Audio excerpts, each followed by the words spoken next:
Buenos dias, HMS 7. It's great to see you guys back here on a Wednesday. We're going to review the life of Barbara Hillary and what it means to be proactive and why it's important to be proactive. Right now, we're going to watch a very brief video honoring the life of Barbara Hillary and the example she set for being proactive and why it's important to be proactive.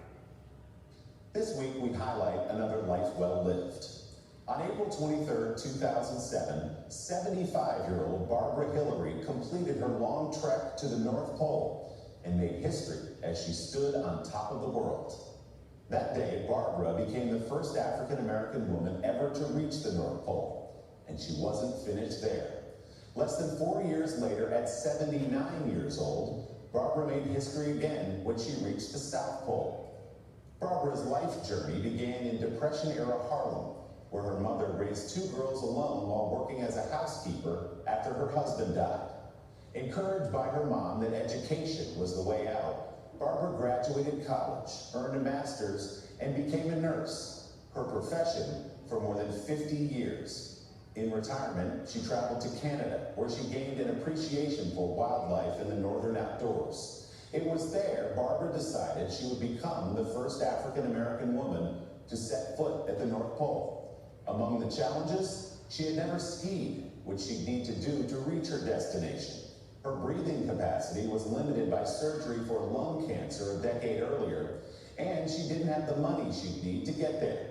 But Barbara was undeterred. She learned cross-country skiing, she hired a personal trainer, and she raised $25,000 in donations. On that April day in 2007, a helicopter dropped Barbara within skiing distance of the North Pole. She told the New Yorker of the moment she arrived, "I had never experienced such sheer joy and excitement." She dedicated the historic achievement to her mother. Barbara highlighted that lifelong maternal inspiration during the commencement address at her alma mater, the New School, 2 years ago. My mother said, if you want something in this world, get up off your ass and work for it. Barbara Hillary, who worked her way from poverty to the top of the world, died last Saturday in Queens, New York. Again, hopefully that story, that short video clip there, helps emphasize what it means to be proactive. Again, at no point did Miss Hillary give up and not look for another option. That's what we're trying to get you guys to do. To understand that things require time and effort, and to understand that sometimes that first option that you pick doesn't work. So keep asking yourself questions and asking questions so you get it to work there. Our trivia for Wednesday. 2-part question here. When was Google created and why was Google created? We'll give you a few minutes, not a few minutes, that'd be way too much time. We'll give you 30 seconds to try to get those answers to your teachers before I shout them out here shortly. Again, when and why, the when and why of Google.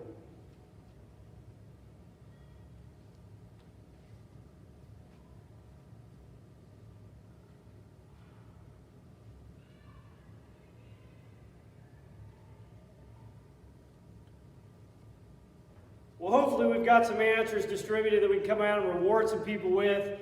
The original Google was first launched in 1996. 1996 is the when. The why was to create a search engine that provided you with the most relevant sources first. It was a search engine that was wanting to provide you with the most relevant sources first. For example, if you look up the United States Constitution, the U.S. Constitution itself should come up as one of the first 3 sites that you see there, rather than some obscure blog that was put together by Miss Evans, who knows very little about constitutional law, writing about the United States Constitution. Again, Google was there for relevance and organization so that you could get relevant sources quicker. It's those sources that cite back to the original source or are cited the most that pull up on Google. Hopefully you're able to drill that.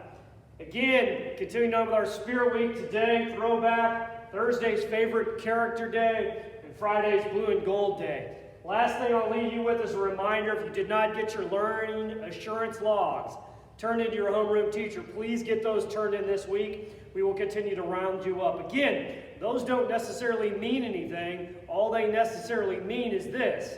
if you have to work from home, you give us an assurance that you're going to work from home. This doesn't mean that next week we'll be working from home. We don't know those answers yet. That's a fluid situation. You have to be flexible with this.